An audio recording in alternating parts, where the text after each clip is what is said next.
معاكم منى مصطفى، تربوية متخصصة في تنشئة الطفل وازاي نفهم أطفالنا بشكل صح وازاي نتعامل معاهم مش نحكم عليهم. اتكلمنا المرة اللي فاتت عن صعوبات التعلم وعرفنا يعني ايه صعوبات تعلم، وقلنا ان الطفل بيكون طبيعي جدا وذكي جدا ويفهم جدا، بس عنده مشكلة في القراءة أو الكتابة أو التركيز.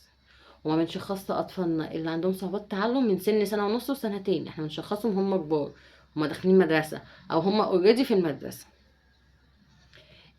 لو ابنك بقى بينسى بسرعة، مش بيفهم بسرعة منك، اتعامل معاه ازاي؟ تعالي اقولك تتعاملي معاه ازاي. ولاش تغلطي الغلطة ديت. اول حاجة، بلاش تحفظيه خالص، بالراحة عليه واحدة واحدة. طيب هتقولي لي ازاي؟ هقولك. الحفظ هيخليه ينسى. ايا كان انت بتحفظي، انت بتدخلي له بس ايه؟ بتمليه معلومات، بتخليه ينسى وبيفصل منك بسرعة. لا، فهميه بدلها بقصة، بمثال، بلعبة.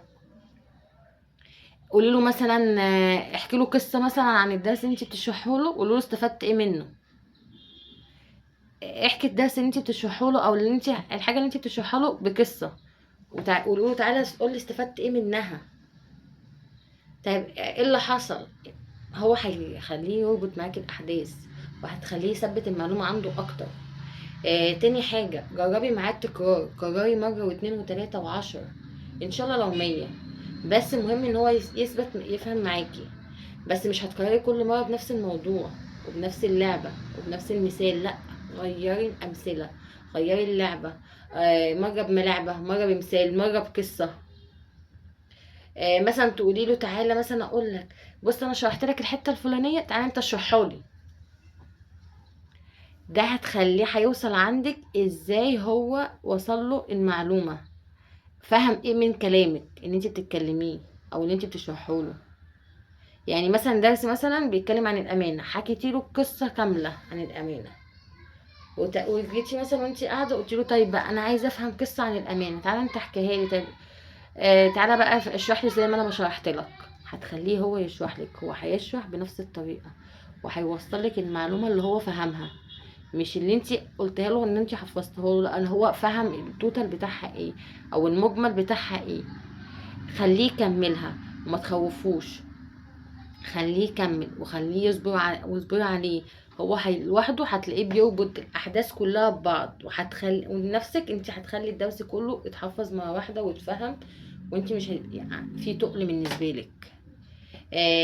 الصبر، اصبري على طفلك، ان الطفل محتاج صبر كبير. في طفل بينسى بسرعه، في طفل ما بيفهمش بسرعه، في طفل بيفهم بسرعه وبينسى، ما بينساش. طفل ذكي وطفل مش ذكي، كل طفل مختلف بطبيعته.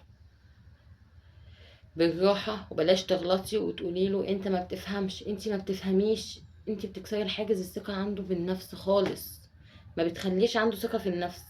حتى لو هو عارف المعلومة اللي انت مثلا شرحتها له، جيتي مثلا سألتيه، مثلا هو قاعد هو وزميله وجيتي سألتيهم، ممكن زميله يرد عليكي بسرعة عشان هو مش عارفك او ان عارف ان انت مش هتغلطي فيه. اما ابنك عارفك وعارف ان انت ممكن تقولي انت ما بتفهمش قدامه، فكده انت كسرتي ثقته بنفسه، هو مش عايز يقول خلاص.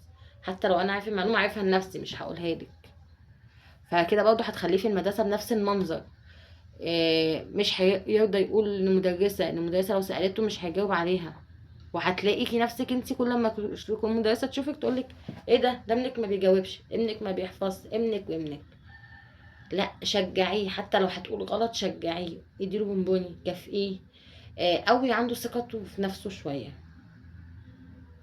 استخدمي صور ورسومات كتير، اربطي اي كلام انت بتقوله له بالصور والرسومات، ده بيقوي الذاكره عنده وبيقوي عنده الفهم، وبيخليه يربط الاحداث ببعضها.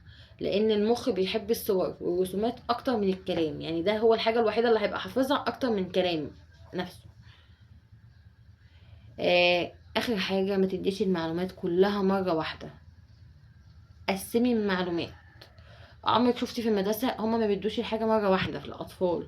بنقسمها بنقسمها على مرة أو اتنين أو تلاتة أو أربعة أو خمسة، على حسب استيعاب الطفل اللي قدامك.